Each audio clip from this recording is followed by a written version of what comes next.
Today we're going to talk about marketing automation and how it can impact and affect your business. So what we're going to do is we're going to go through and talk about what it's all about, what it can do for you. We're going to talk about the 4 key components needed in your CRM stack, in your automation software. We're going to talk about why automation works and what businesses it's best used for. And we're also going to talk about how to replace all of your marketing systems with one single piece of software. So everyone has a website. For those of you on this call, if you have a website, raise your hand. Sometimes I'm a little, not raise your hand, but in the question box, just let me know. Sometimes I'm a little bit surprised at the number of folks who don't have a website yet, but they still have a business. It's funny because, I'll be on the phone with somebody and they're like, yeah, I have let's say an insurance business or a mortgage broker business, mortgage brokering business. And I'm like, oh, okay, what's your website? And they're like, well, I really don't have one. I'm like, well, that's kind of crazy, you don't have a website and you're doing good business, imagine how much more business you could do if you could just give somebody a website and have them sign up as a lead. So we have Liam has a website. Cynthia's good, Dawn's good, Phil's good, Shopify, awesome platform. Jane is good, Andrew has website and separate landing pages, and Ron has a regulator consulting website. Perfect. So it's interesting because when I started in this business like going on 14 years now, websites were kind of, people were just kind of getting their first website. And now most businesses are kind of like in their second or third or fourth revision. Just having a website is really no longer enough. Like having a website that is a calling card or a business card, if you will, that doesn't actually do anything for your business. It's kind of a waste of digital space, really. That website should be sending you leads. People should be able to go to the website and learn more about your products and your offers and all that stuff. Just having a home page and an about page and a contact page, it gets it done, but is it really the best use of the presence? So my name is Jason Drone. For those of you who found us through, an ad or whatever, I mean, this is the first time you've ever been on a presentation. 13, 14 years ago, I drove a Pepsi semi.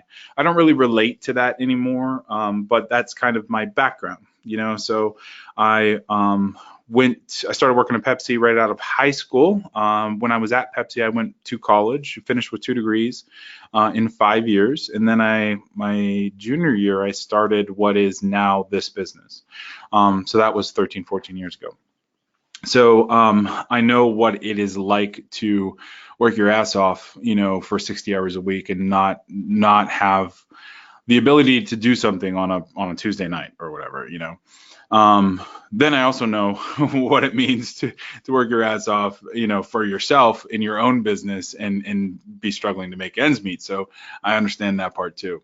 So when I first started, I started blogging, so I likened a website to like a piece of digital real estate that was like at the time like $7, so you could register a domain name and put something up and start putting content out. And then I was fascinated by getting more traffic to my blog, and I ended up exploring the affiliate marketing space. So affiliate marketing, promoting other people's products, getting paid a commission, it's a great business model. It doesn't work nearly as well as it used to, just because some of the higher end products that you used to be able to promote are no longer available, which sent me into like the information space, so selling our own courses, selling our own, reports and all that stuff. And then I kind of stopped selling information and moved to what is where, the scenario that we currently operate in, which is services and software, which I love. I love helping businesses grow. I love helping businesses produce more revenue, which means they can hire more employees and so on and so forth.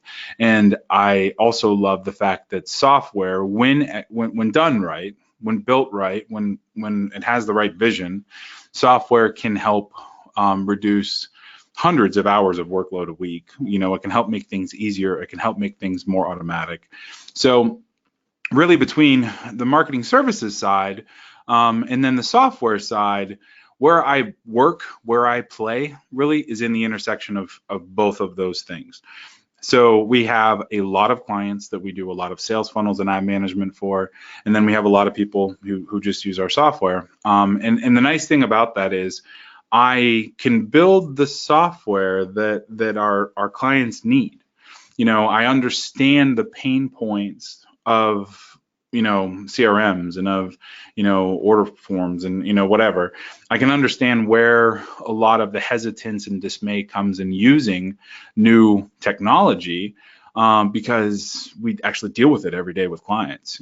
So in designing and building something for us to use and for our clients to use, all of that is kind of taken, is put into play. So let me ask you a few questions. Over in the chat box, let me know. So are you frustrated with your current marketing system? In the chat box, let me know. Are you frustrated with your current marketing system? Yes, Angus says, with 2 S's. Yeah. I don't really have one, Phil says. Darren's yes, extremely for Victoria. Okay. So a lot of dismay there. No, so yes or no question. So question number 2, do you shy away from your CRM because you don't understand it? So a lot of our clients are like, yeah, I have Infusionsoft and I never log in because I hate it. I can't understand it. I don't know what tags are. I don't know whatever, so do you shy away because you just don't understand? Even though it's a very powerful tool, don't get me wrong, it's just overly complex, or you don't have time. That's another big one. I don't have time to write the emails. I don't have time to think about a workflow or think about a campaign or think about who on my team needs to be tasked with what. Or you hate technology. Another big one. They're like, yeah, I'm a big picture thinker. We have some clients like that. I'm a big picture thinker. I don't do the nitty gritty of clicking the buttons. Okay, cool. That's fine. But you still need to have somebody that does, or you need to have a piece of software that is easy enough to use that big picture thinkers can do stuff quickly. Or you hate money. So nice little smiley face. Or does it just not do what you want it to do? Does your software it just doesn't do what you want it to do, which is get you more leads, help you save time, help you automate your marketing, and generate more revenue. And the next question, has automating your marketing caused more issues than it solved? Over in the chat box, let me know. So it's too complicated. Phil says, time, don't understand. Not a big tech user. Ron says, don't know where to go to drive traffic. Okay, cool. So the big issue, and one of the big issues really, people will come to us and they say, I've tried, setting up an autoresponder sequence, or I've tried doing stuff in, a campaign and, Entreport or Drip or whatever. Problem is it's actually caused more issues than what I originally thought. There was one client, it was the craziest campaign I've ever seen in Infusionsoft. This thing had to be 200 steps wide. I mean, it was so wide you couldn't even fit it into the campaign canvas, and it had all kinds of intricate if-then statements and decision diamonds and all kinds of crazy stuff, and she couldn't figure out where it was broke. And I'm like, to me, I'm like, I know Infusionsoft inside and out, and I'm like, this thing is ridiculous. Like, it could be broken 40 places, it's just ridiculous. So that campaign, she spent weeks trying to figure it out, and we ended up breaking it up into sub campaigns, and it worked fine after that. But all of that wasted time and effort and energy and mind space, all in something that should have just started as being easier. I mean, bad systems suck worse than no systems, at the end of the day. So what automation does for you. Now, typically when somebody first learns about you, it's through some traffic source.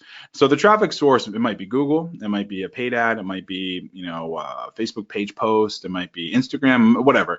Wherever your traffic comes from, they learn about you, they click through a link somewhere, they end up on your website and they become a lead. They fill out a form, they become a lead. Once that happens, then you can't just let your lead hang out and do nothing. It's something needs to happen for them. And so many of our clients are like, yeah, we have a big list, but we just don't email them.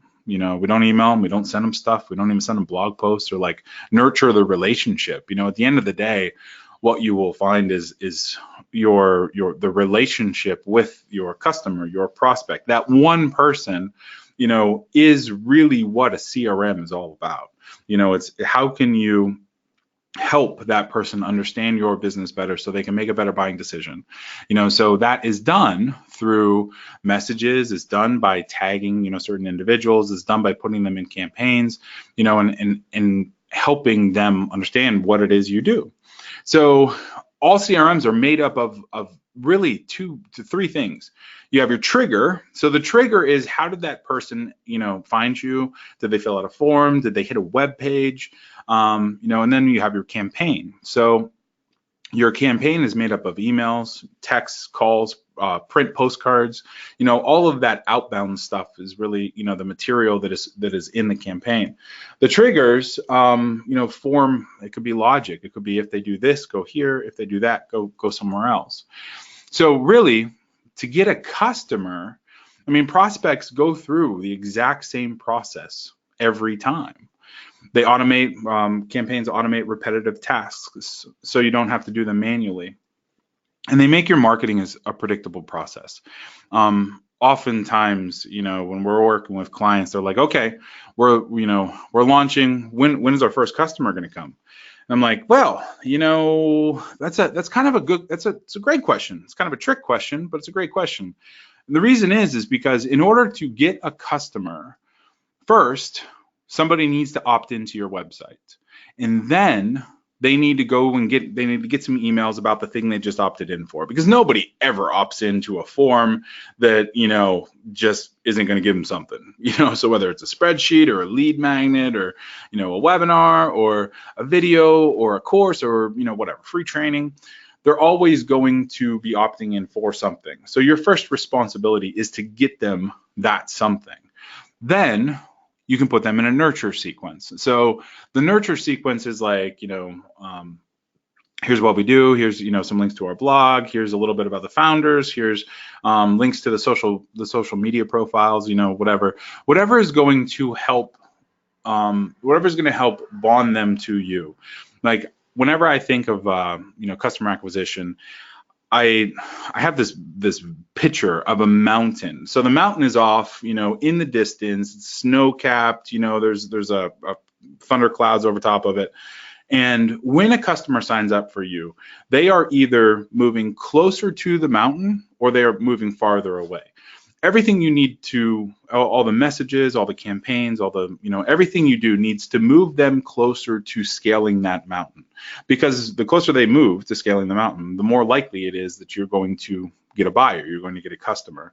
If they turn around and start walking the other way, then of course, they're never going to buy from you. So in order to cultivate that and nurture that, then we send them 4 or 5 emails, designed to get them to get to know you better. Then maybe we do a product promo.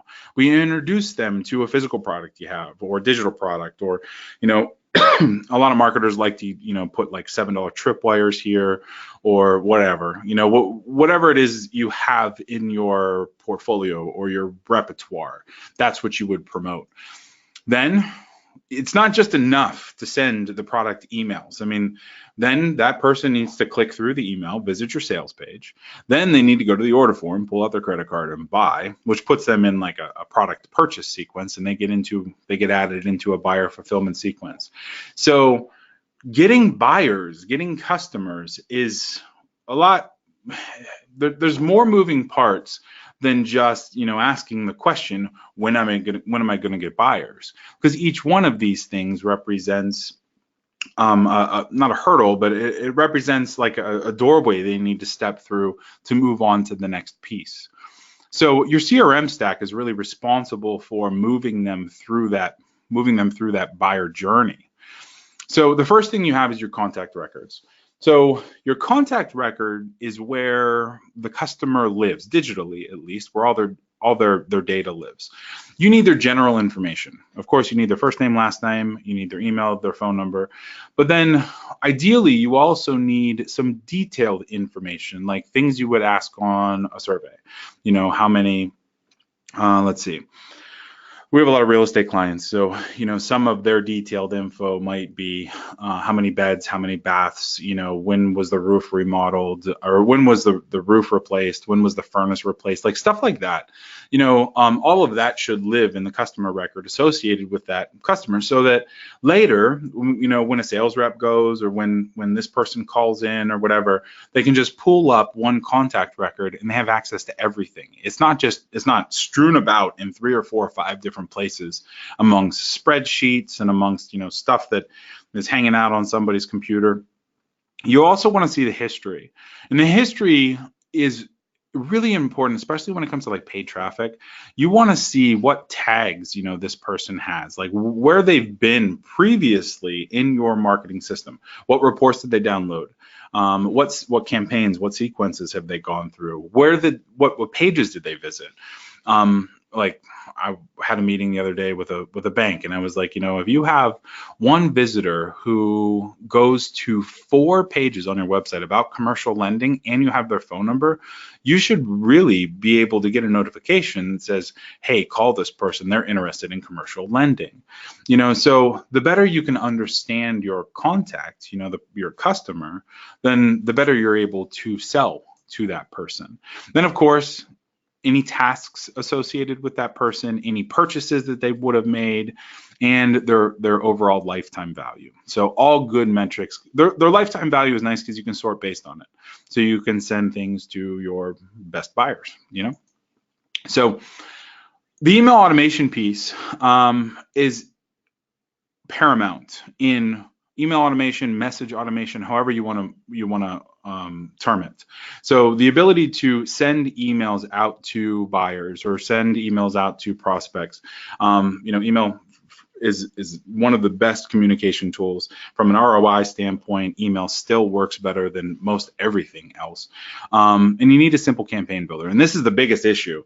There's lots of different ways of building campaigns, but if it takes longer to set up a campaign, than a couple hours, or even 10 minutes, then it ends up being too cumbersome, too complicated, and nobody does it. You need a clean email creator. You need the ability to schedule things. So if somebody opts in, for a report, a day later they get email, or they get the first email, then a day later they get email 2, then a day later they get email 3. So being able to delay campaign messages is important. Then custom fields. This kind of mimics the CRM or the contact record piece. You need the ability to use the custom fields in your marketing. So if you're asking somebody how many beds and baths, then you need to be able to use that. And then templates is another big one. So one of the big problems with a lot of the software tools that we've used is the form builder sucks. And if the form builder sucks, then it means that you're not able to request and ask for the information that you need. So what we did was we actually built, you can drag unlimited fields into a form, very much like a Wufoo or a Wufoo or SurveyMonkey or whatever. And all contact record fields and user-defined fields are available to be dragged in. There's no weird contact mapping. You don't need to map a form through an API or like a Zapier API back to your CRM, and it saves all the data to the contact record.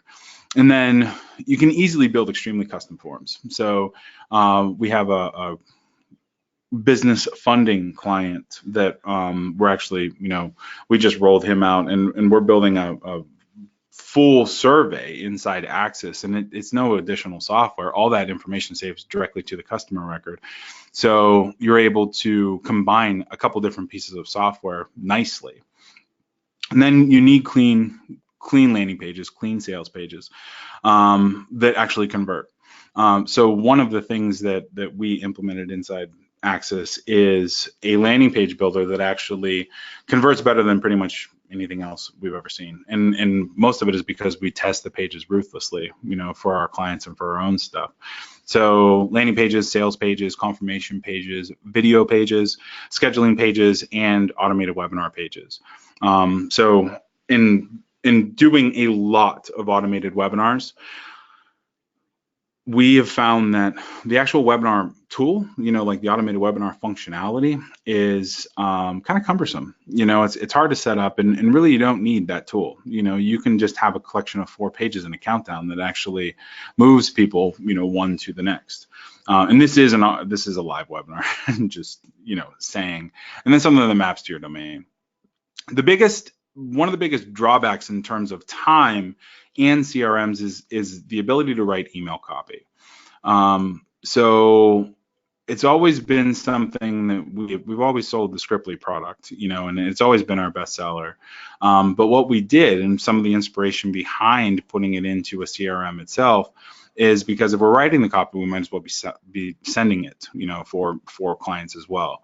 So we actually implemented we implemented the Scriptly copywriting tool all within inside the CRM. So there's 25 internal email sequences, a total of 83 emails to promote physical products, digital products, webinars, webinar replays, consultative sales sessions, like all that kind of stuff.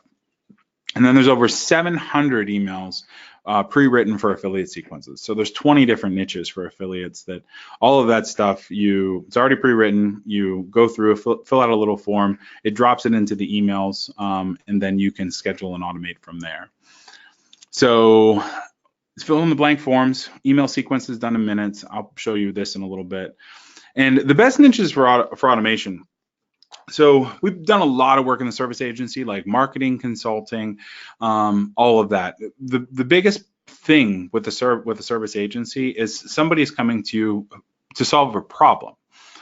So that problem, if you can deliver the content and bond and nurture, then that problem, the better they like you, the more readily they will call and ask for services. Banking works really well. Manufacturing, even though from a marketing automation piece, like lead acquisition isn't great in manufacturing. We have a couple local manufacturing clients, and it's difficult to get a high-end, enterprise, like multi-million-dollar company to fill out an email form on a website. They will do it, but oftentimes they just call somebody, at that, like they call the sales rep, or they call, somebody at the company and say, hey, do you make, stainless steel widgets? And the company says yes, and say, okay, here's a quote.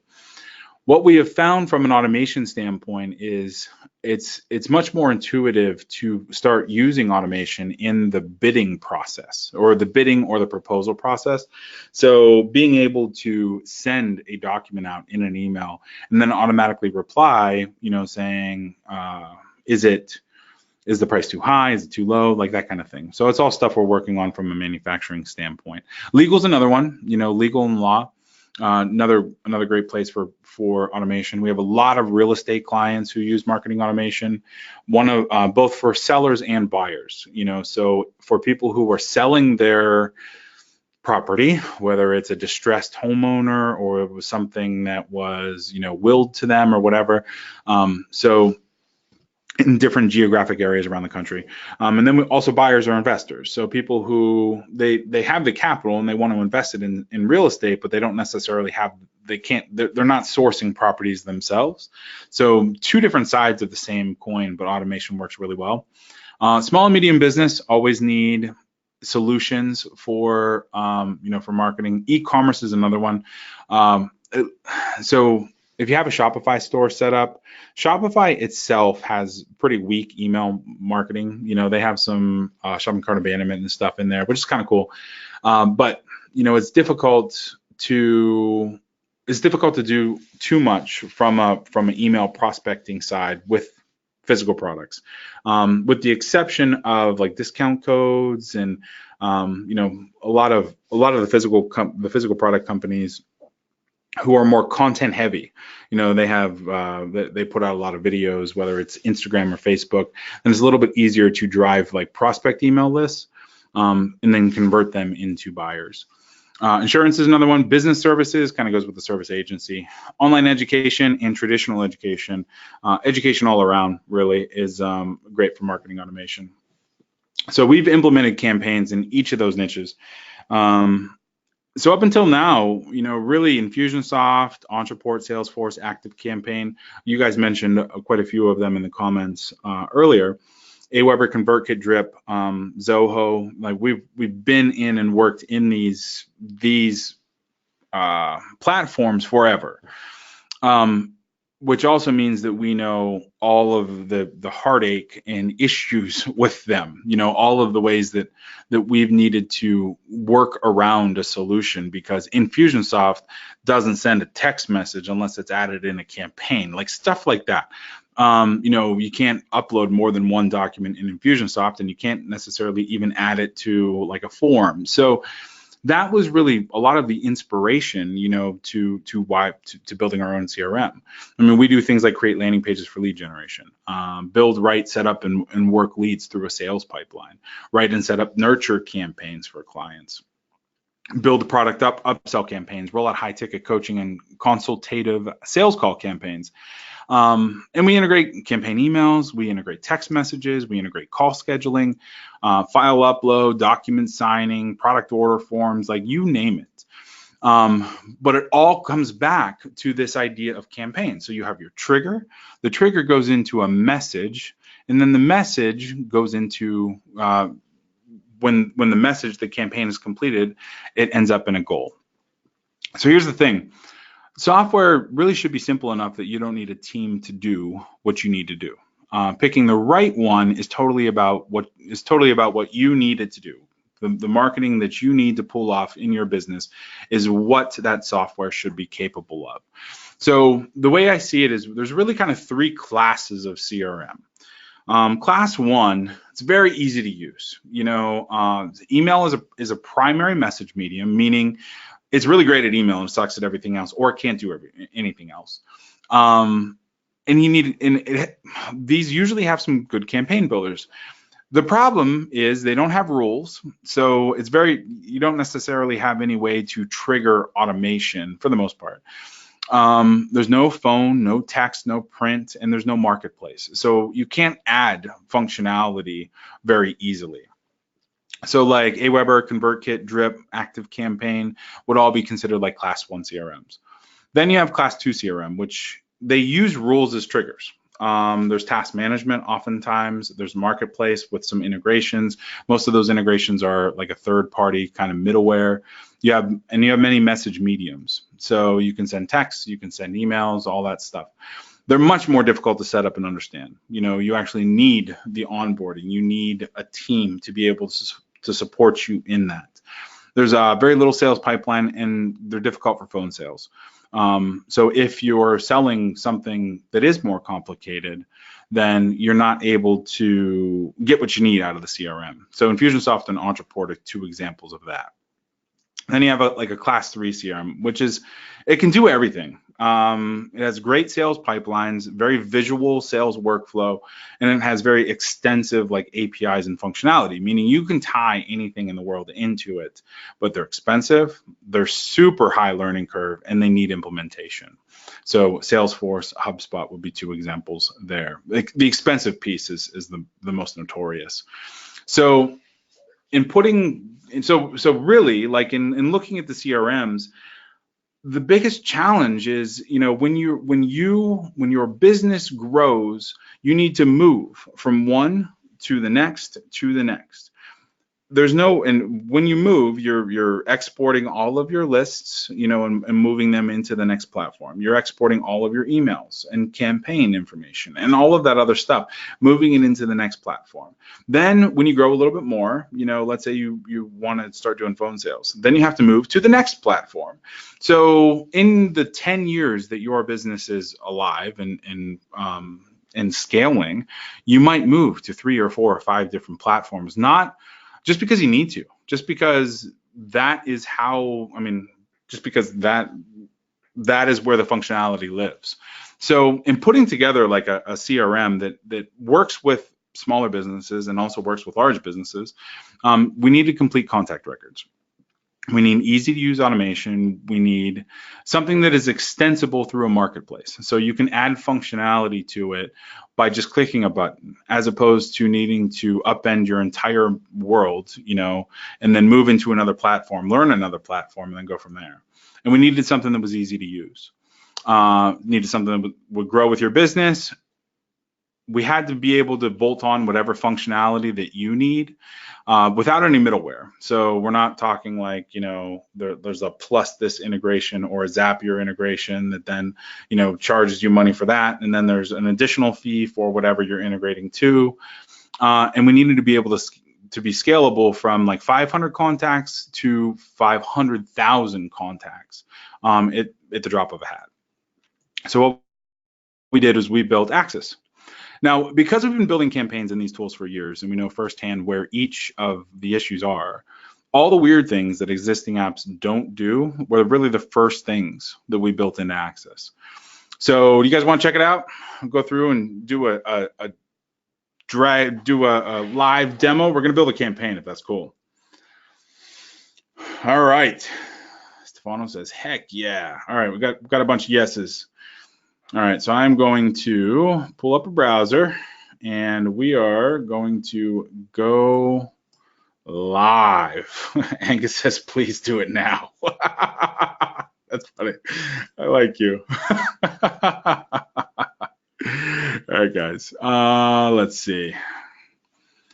Get out of here. We're going to open up a new browser window. So welcome to the worldwide unveil of Access. All right, so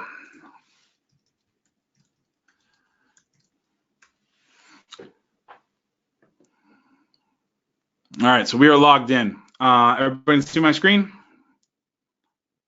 Fantastic. Ron says no demo, no way. All right, so inside Access, I'm just going to kind of give you a real quick tour, a little bit of a 50,000 person, 50,000 foot view. So up here is our main CRM. So we have a dashboard, we have contacts, we have forms, emails, campaigns, tags, and activity. We're going to go through each of these. And how Access is arranged is all of our kind of admin stuff, our admin functionality is up top. So here we have our marketplace. We have user management, so you can go through and add users. And we also have organization fields. So adding a user, somebody on your team, you can just go, add a user. It sends them a welcome email and invite code and all that other stuff. But then they are added. You can manage their permissions, so they're added into your organization. So they have their own logins, all that fun stuff. The organization fields this is where you would map like custom records. So if you want to create a field that isn't in Access by default, then you can go and you can do that here. And it automatically adds it to your customer record. It automatically adds it to all of the forms that you create.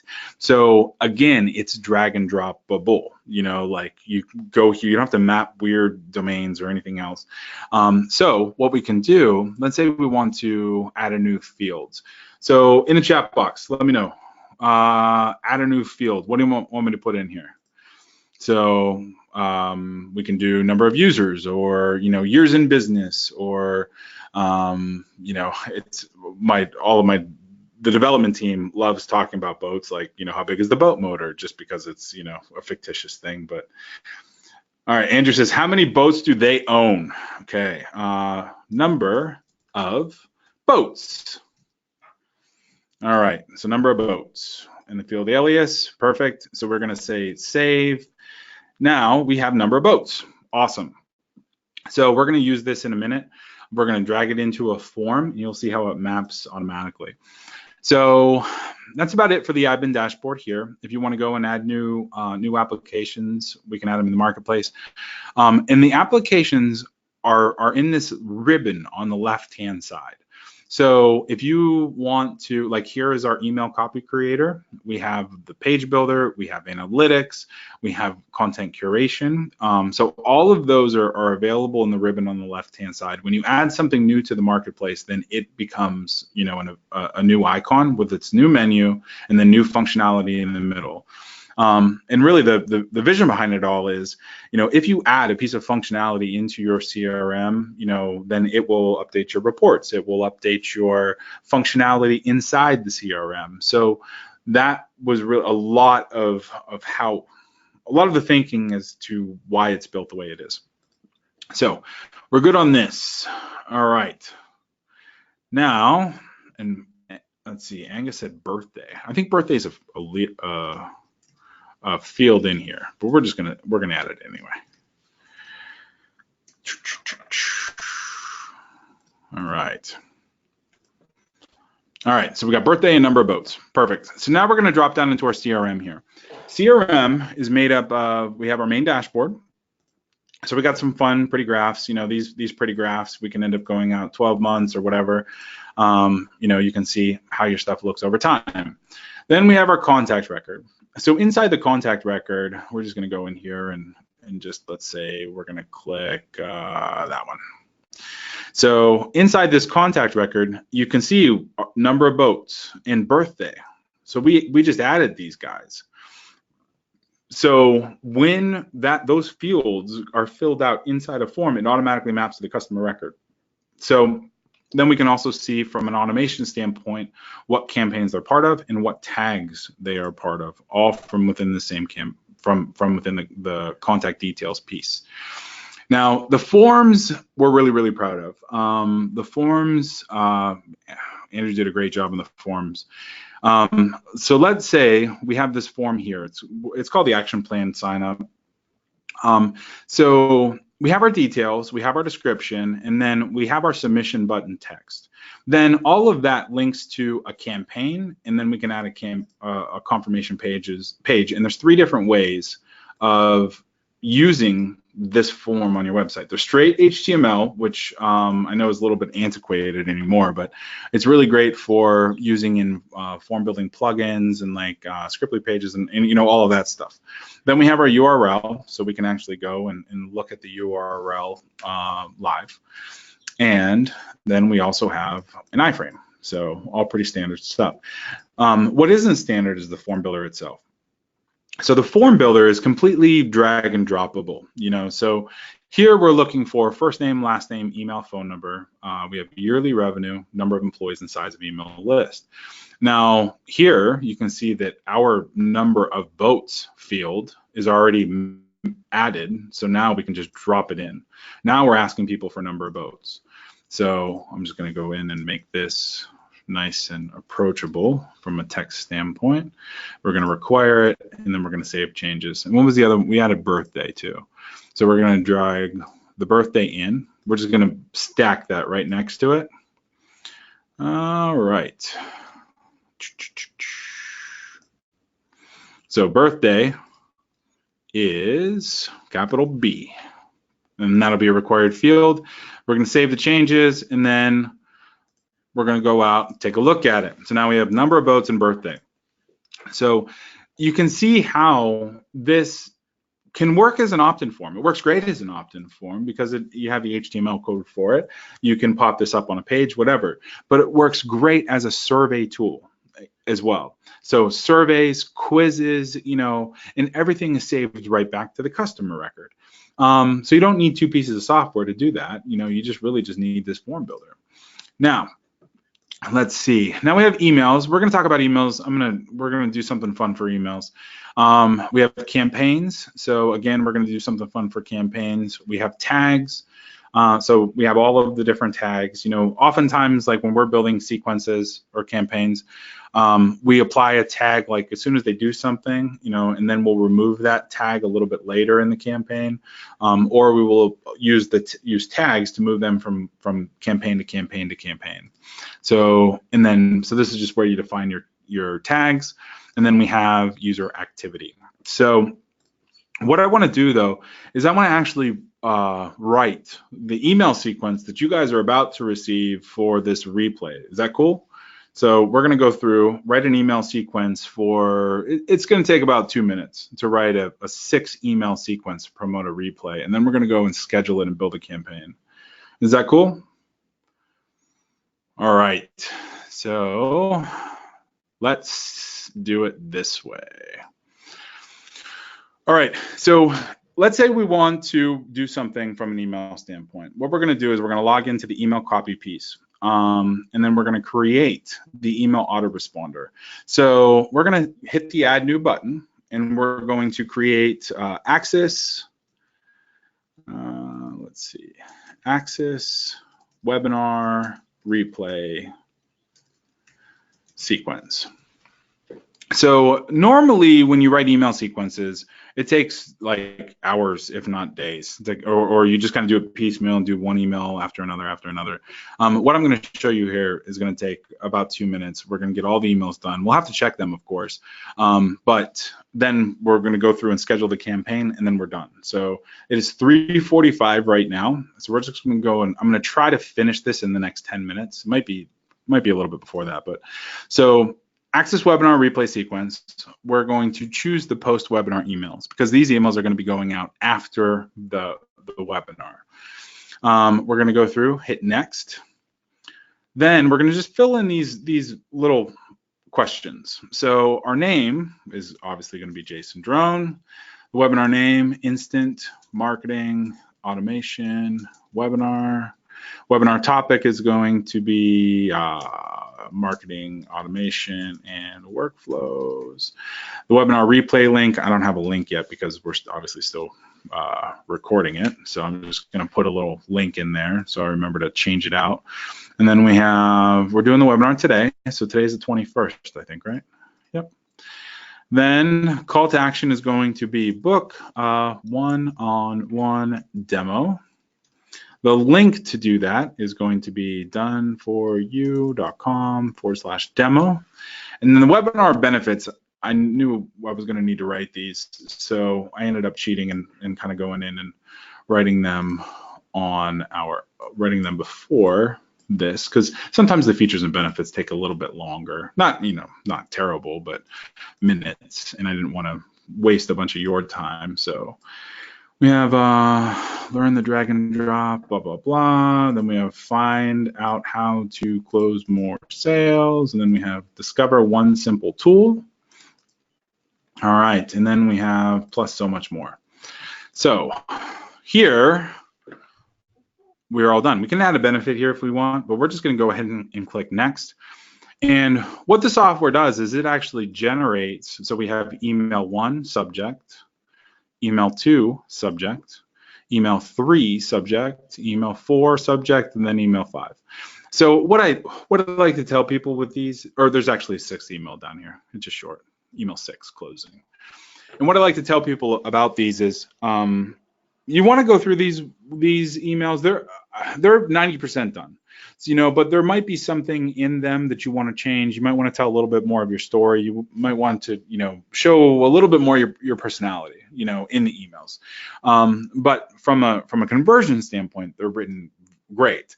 The one thing I would highly encourage you not to change is these subject lines, because the subject lines are very tested through thousands of sends. The subject lines help open these emails. Oftentimes when we have clients changing our subject lines, then their conversions go down, and I warn them and whatever.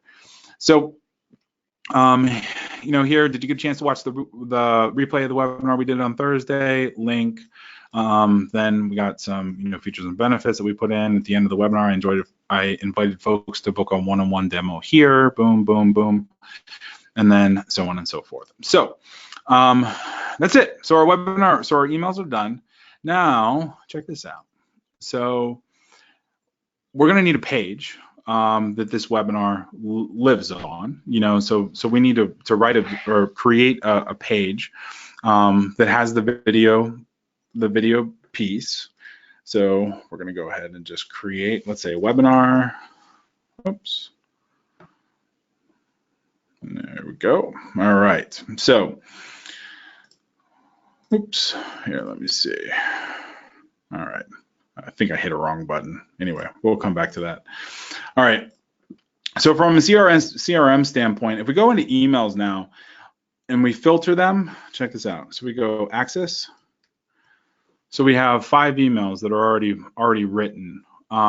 We have the Access Release Webinar replay, email 1, email 2, email 3, and we can actually go in here and take a look at this. So we have the subject line, which is replay link. We saw that. Then we have our from email and our from name. So it's coming from me.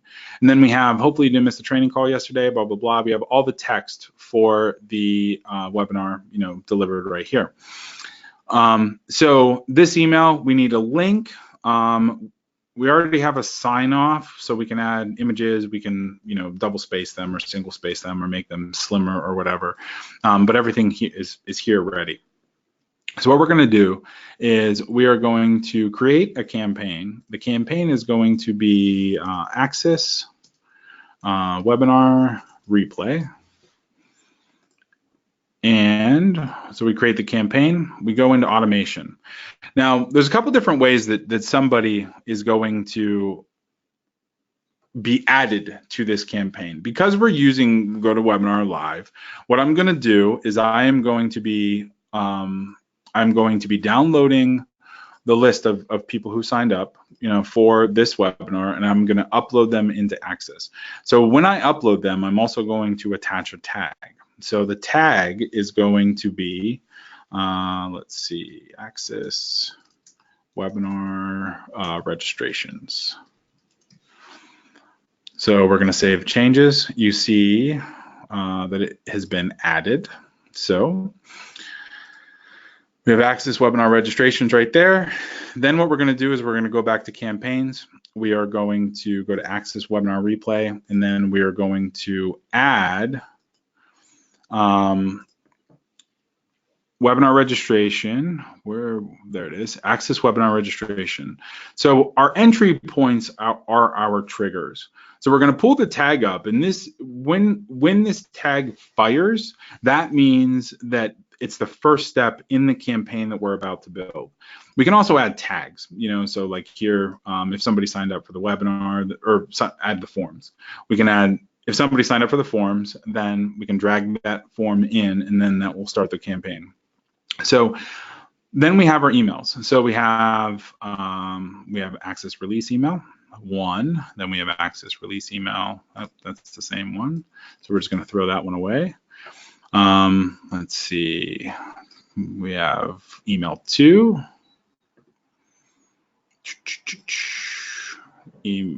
Same one. All right, so we got boom, boom, and boom. All right, so I'm gonna move this guy around.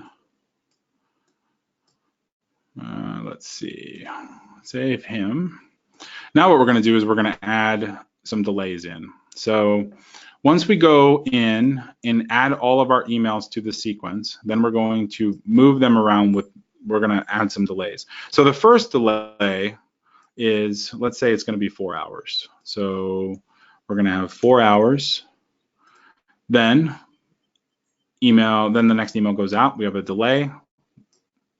We'll just drop another delay in here. So we have 1 day, 1 day, and then we have email 4, another delay, and then campaign is built. So what we need to do now is, in order to put folks in this campaign, we go to our contacts, we import the CSV file, and then we apply the tag, which is webinar registrations, and then everything else it's taken care of on its own.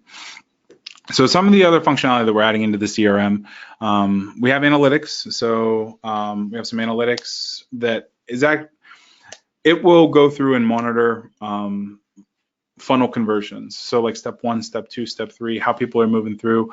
Some of the tools that we have that are going to be added shortly, we have content curation, so it'll create blog posts. We have scheduling, so you can schedule your sales calls, so on and so forth. So anybody have any questions? You want me to click around anymore?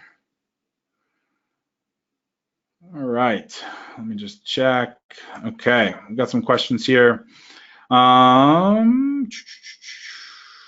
So Angus says, does this combine all of your current software programs into one? Yes. Let's see. Ron says you make it look so easy. He said that is genius, drag and drop campaign building. Yeah, one of the biggest challenges with especially with marketing automation is it's so damn hard, and it doesn't need to be. Really all we need to do is we need to make sure that we have triggers at the front side, we have some piece of campaign functionality in the middle, and this is all like moving closer to the mountain stuff. We want to be able to send emails, we're adding in text message functionality, we want them to all of that to happen on autopilot. So when they fill out a form, when we add a tag, one of our favorite things to do is we will go through, let's say, they go through this webinar replay sequence, but they haven't booked the demo, or if you haven't booked the demo, that's totally fine. If you don't want to talk to me, that's not a problem. But then what we can do is we can add a tag for an action plan sign up. So what this does is we're going to add a delay too. So because our entry points are tags, so they go through the sequence, they get that 6th email, it delays a day, and then it adds a tag, action plan sign up. So what that does is now we can create the next campaign. I don't have it here, so we're just going to create another campaign, which is action plan sign up. Create the campaign, drop automation, then we go through and action plan sign up becomes the trigger for our next campaign. So this action plan sign up then kicks off the next campaign, which is made up of, let's say, this blog post, that one we don't care about, this one and this one. And then we want to split it up with, some delays. So maybe this one is a little less aggressive. So maybe this one goes out every 3 days. Yeah. And then this one goes out 3 days. And then that one still stays a day. And then we drop the next thing. So maybe it's, I don't know, we want them to opt in for a report. So then this campaign is done. And the next one, which one did I drop? List building plugins download. So then we go into the next campaign, and it's list building plugins download. So what you can do then is you can daisy chain, 20, 30, 40, 50 days worth of material, campaign material, marketing automation material, in minutes at the drop of a hat. So that really is the true benefit, to Axis, along with all the other cool stuff, having a better idea of what your customers are doing and all that other stuff. Okay. So Darren says, so I don't need a website to host a page. So Darren, you still need a website. You need a domain, but the pages can be made up of Axis pages, so, but you should still have a website or a domain. Phil says, is there a limit on the number of contacts? No. So there is no limit on contacts. How Axis was built is it's actually built in the Amazon cloud infrastructure with redundant servers. So, this thing can grow as scalable, it can grow as wide or as big as we need to. When servers reach capacity, it kicks on additional servers, all that other, that newfangled big boy, kind of server technology is all built into this. So we can do whatever we need to do with it. Andrew asks, can I manage multiple campaigns with different URLs and different niches? Yes. So oftentimes we do this all the time, because we have different properties, different clients, whatever.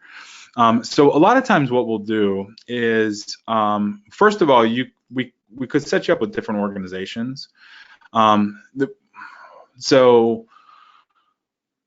Okay, so let me answer it first this way, and then let me talk about the other thing. So see, I get excited about this stuff.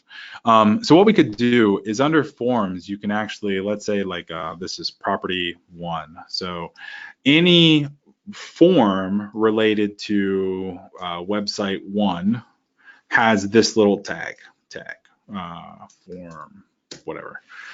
And then, so then we create, and then the next form that we build, so the next form is going to be Web 2, or Web 2. Here we go. So Web 2. In this form would be, for your other website properties. So when you're looking down like your forms list or your campaigns list, you can see this is Web 1, this is Web 2, property 1, property 2. So that works. The other way that we could do it is, one thing I failed to mention was we're actually building in like agency structures into this. So like an agency can come in, set up one like access account, and then they have access to all of their clients in one place, and they can actually go through and do like single sign-in and stuff. So there's a lot of cool stuff from an agency standpoint that we're building into it. So whether the agency is 100 companies or 2 websites, I mean, I think we can address either one of those things. Darren asks, are all the triggers in the email, or can triggers be tied to a landing page? So triggers can be tied to a landing page, yes. Inside our analytics software, we can trigger based on page view. We can trigger, page view, how they're moving through a funnel, like all of that stuff.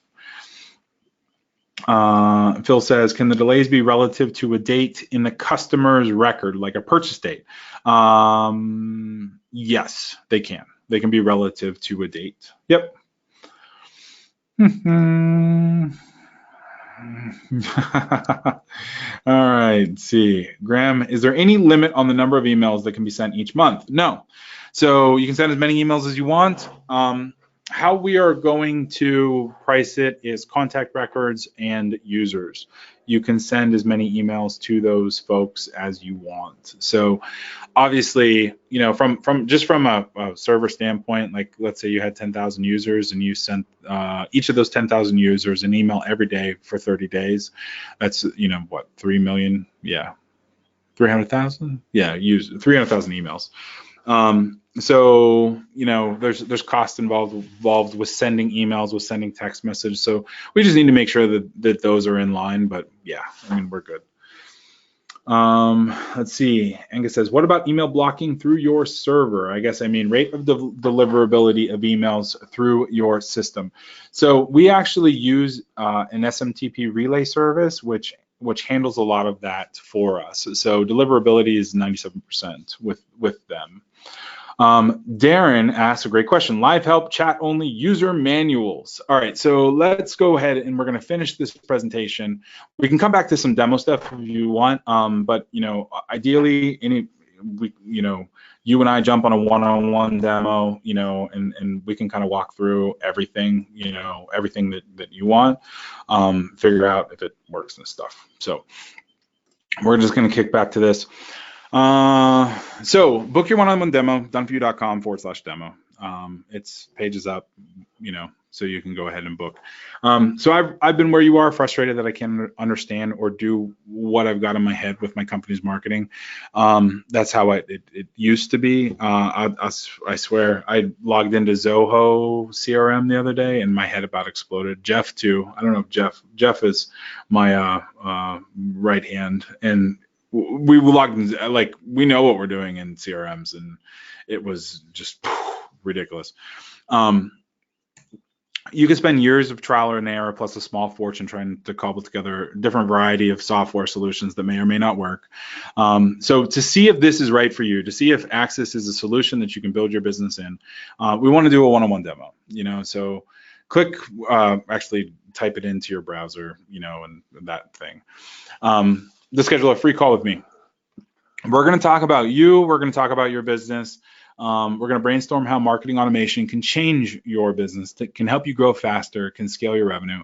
If we're a good fit, I'll get you started with Access software, and then we'll figure out from a onboarding standpoint what we need to do. So if it's a good fit, we'll set up Access for you. That includes onboarding. It includes, a couple hours worth of migration. A couple hours worth of, moving your stuff over into Access. We'll build your campaigns. We'll write your email copy. We'll help you implement Access in your business. We'll teach your team, and we'll get you set up with an account manager. That was the other vision, to how Access is going to be different. I believe that every business owner, when it comes to marketing automation, when it comes to sales and marketing, they need a support person. And to us, like, how we are going to attempt to solve that is by assigning an account manager to all Access users. So the account manager, I want them to just kind of call and shoot the shit. Like, I want, hey, how's your business doing? Blah, blah, blah, or, somebody that you can call and say, hey, this isn't working. Can you help me out real quick or whatever? Like, I want that for our clients. It's kind of a service that it's a service that we do for our like done for you clients. And, we'll even be done with a program or project or whatever. And, 6 months down the road, they call me and they're, hey, I'm thinking about doing this in business. I'm like, yeah, it's a great idea. Or no, don't do that. That's dumb. Not like that, but you know what I mean? So I believe that, even though Access is easy to use, super easy, we've done some private demos and some stuff. I've rolled it out for some clients and they love it. It's easy to use. It's easy for a team to use. It's easy for a team to wrap their head around, I should say. But you still need help. You know what I mean? So that's why the account manager is a big deal. Now, you get all this stuff in one package, clean and simple user interface, fast coding built on AWS load balancing servers, email copy generator. You can save hours by answering a few simple questions. You saw me do that with the replay email copy. I didn't have to write it, line for line. It generates it for me. Comprehensive contact records, landing page builder, email and we forgot to show that. We'll do it in the one-on-one demos. Email and task campaign automation, advanced website analytics based on an AI framework, which we didn't really cover that either. So we'll do that on the one-on-one demos, plus a lot more to come. We got a lot of stuff going on. Plus migration of your data. So we will move your email list, we'll move your campaigns, emails, whatever. An account rep, assigned to you. And bonus, the first, I don't know how many clients, I will be your account rep. Setup. So we'll set it up for you. We'll do some onboarding with you and your team, and then we'll put together some done for you campaigns if we need it, So any questions? All right. Let's see, Andrew, do you send via large ESP like SendGrid for SMTP sending? So yes, there's a couple different SMTP relay platforms that we are using at the moment. Ideally, we are going to be building our own email infrastructure. Just from a cost standpoint right now, it's easier to use the SMTP relays and just work with what they already know works, SendGrid was just purchased by Twilio, huge text message company. We're going to be implementing Twilio from a text message standpoint, so it just made a lot of sense. If users don't respond after a while, is there an option to mass purge and reports to find them? Darren, such a great question. Yes. So one of the things that I really like in Ontraport is you can look at when the last open was. And then you can create filters and groups based on that, so that you're only talking to the people who actually want to be talked to. You know what I mean? So a lot of the functionality is inside Access to do that. We only want to reactivate the folks who seem to be trailing off. We want to be able to purge, the folks who are non-responsive, because it helps your deliverability in open rates. It helps our, as in system-wide, access-wide, it helps deliverability in open rates.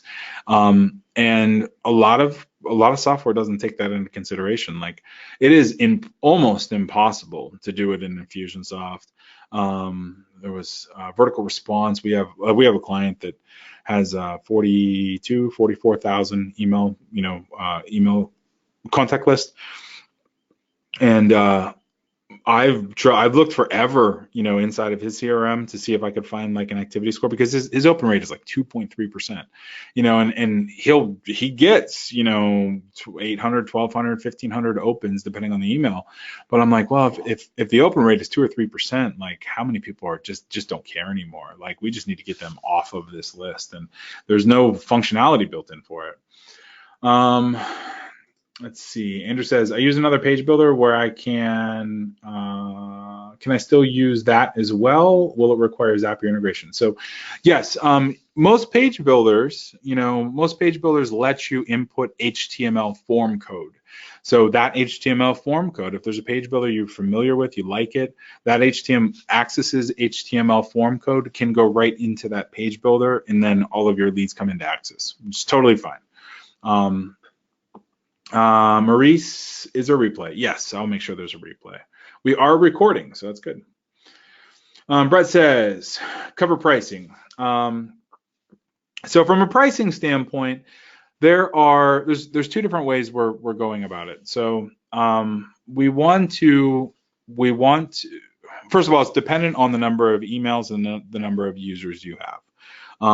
If you're looking for a cheap CRM, meaning, we want to be competitive with Drip and Aweber and ConvertKit and all those guys. And they all charge based on contact lists, and they charge based on users.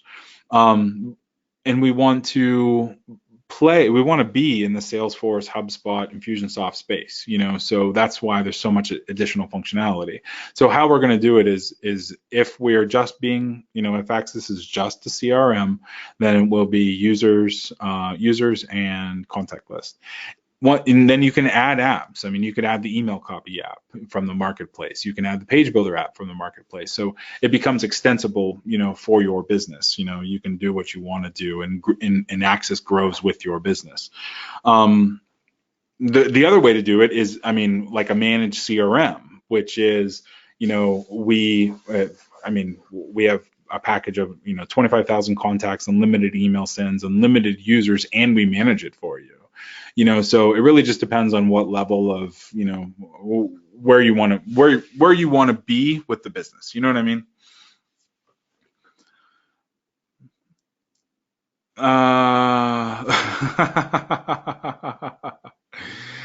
Robin says, can emails be HTML with images? Yes, Robin, emails can be HTML with images. Yep. We're actually putting together like HTML templates now.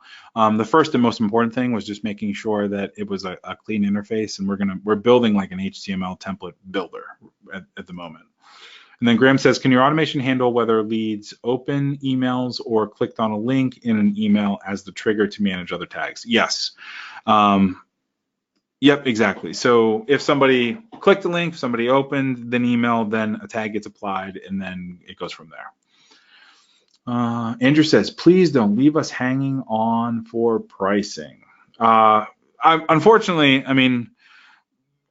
if from a price standpoint, like I said, we're pricing based on contact records, and we're pricing based on users. If you want like a managed CRM experience, where you can just offload it to somebody else, then we can do that too.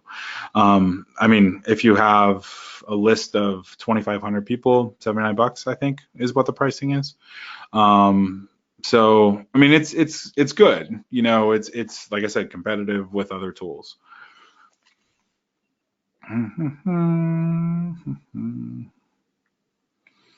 Liam says, is it a monthly retainer or a one-time charge? You're paying for the software, so it's monthly. or you can sign up for an annual contract and get a nice discount. Graham says, how are your pricing compared to the functionality of Kartra? That's a fantastic question. I would say Kartra, our pricing is going to be in line with Kartra. I mean, everybody. So every CRM in the, well, not in the world, but every CRM has legitimate hard costs. I mean, every email that a user sends, there's a cost to that. Every text message that is sent, there's a cost to that. So it's interesting because even like someone on my team was like, I don't understand why people charge per contact record and per user. I'm like, well, think about it. Like legitimately, if you have 100,000 people on your list and you email them every day, like the cost to access when you email that many people is like $900 just for you. Just the cost of sending those emails.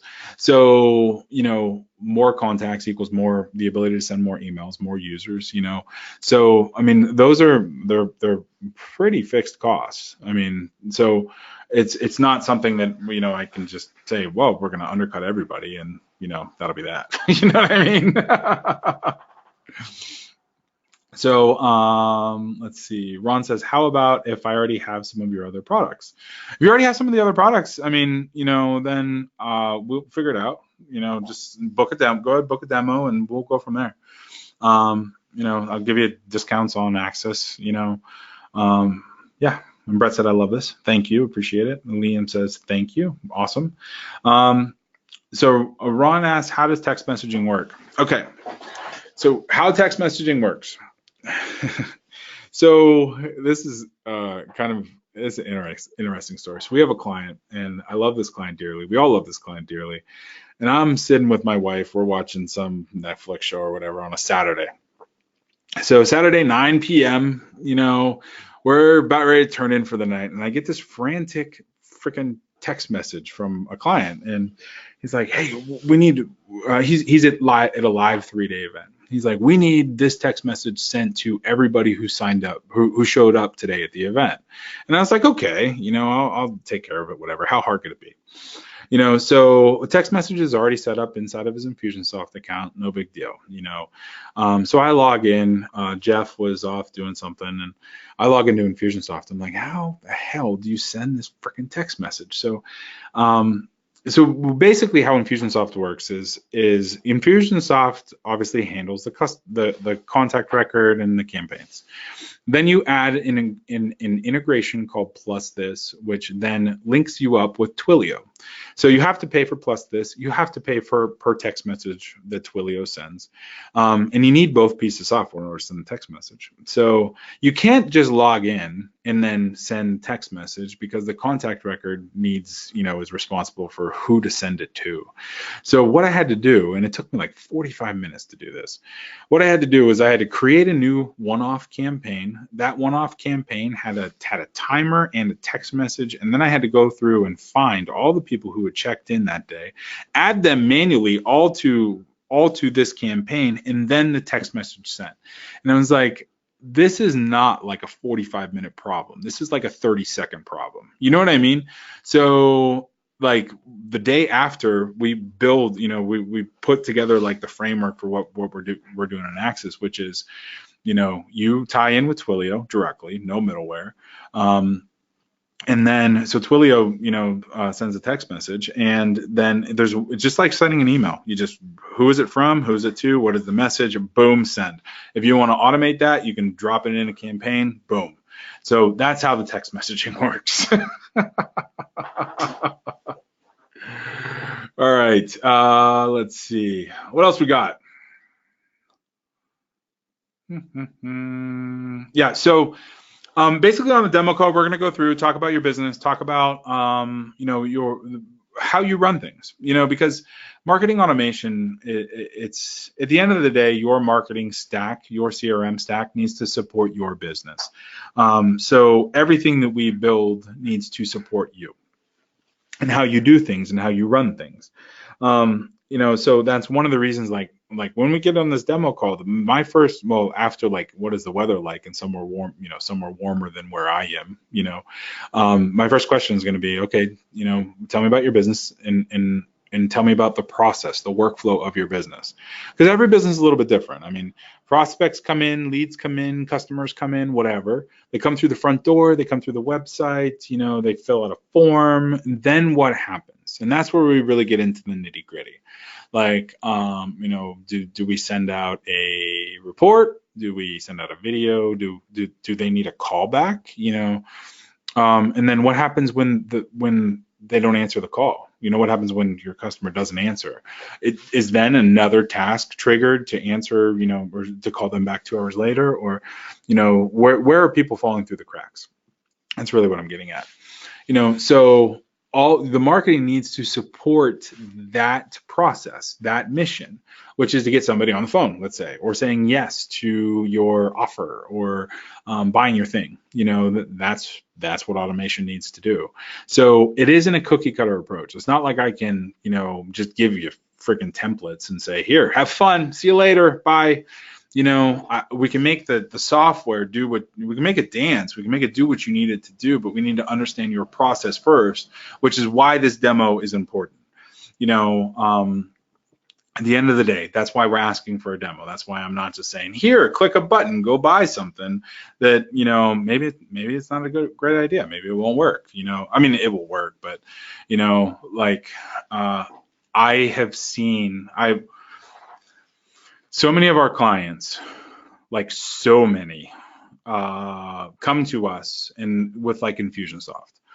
They've had Infusionsoft for years, and Infusionsoft is totally happy just taking the subscription payment and never thinking twice about how their users use their software, or they don't care. They don't, it doesn't matter to them. But our clients come to us and they say, yeah, we have an Infusionsoft account, we've never used it, or we have an Infusionsoft account, I don't understand it. We've been paying them for a year, for 14 months, whatever, and they're like, we've never used it. And I'm like, what the hell are you doing paying for it? Like, if you're not going to use it, and they're like, well, it was a great deal, and they didn't charge me the $5,000 for onboarding or whatever, and maybe I'll use it someday. I'm like, yeah, but that doesn't matter.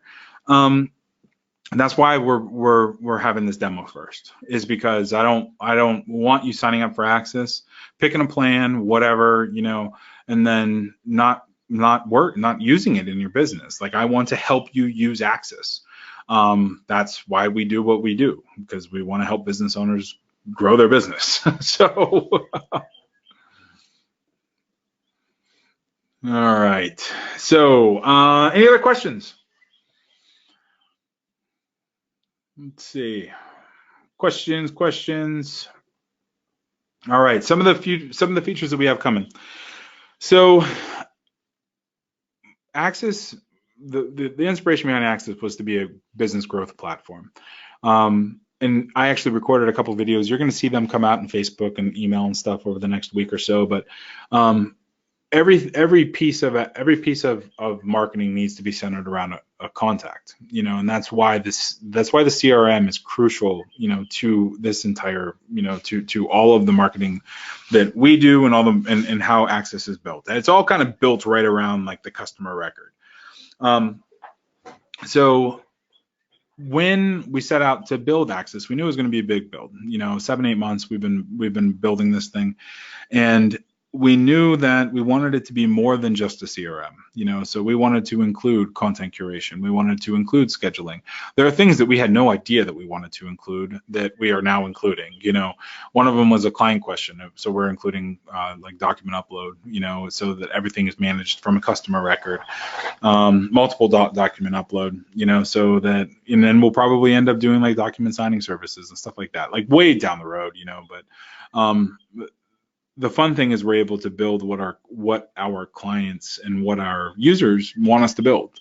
But the sky is the limit in that sense, So whether it's documents, whether it's calendar, like a call scheduling, sales call scheduling, whether it is blogging software or report software, like report writing software, we're trying to build all of the stuff that takes a lot of time, so that one person can really be the copywriter and also schedule the emails and also write the blog posts and all of that stuff.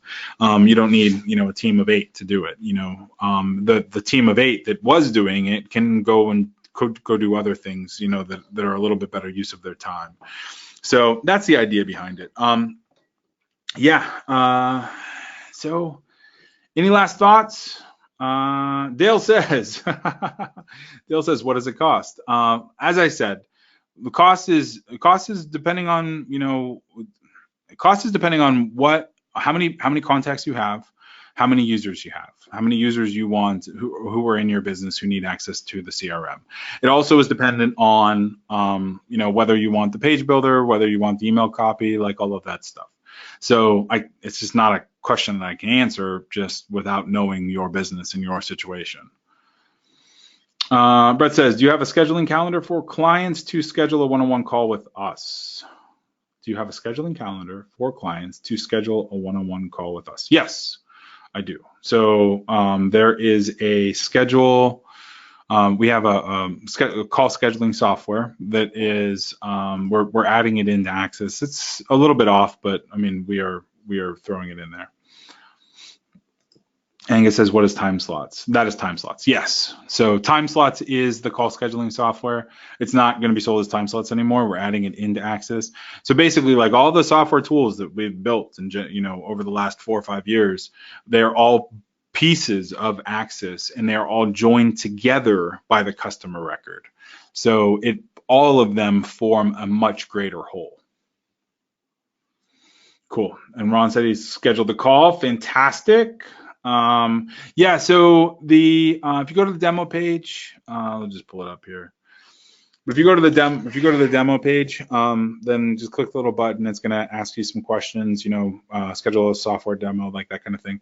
Then when you hit the button, it's going to send you to my calendar. So just pick a time on my calendar. If nothing works, then I'll send you an email and we can figure out a time that works better than others. So, all right, guys. I think that's about it. You have any other questions? All right, cool. Thank you so much for joining me today. Really, really appreciate it. And thank you for taking part in this release with me. I mean, it means a lot.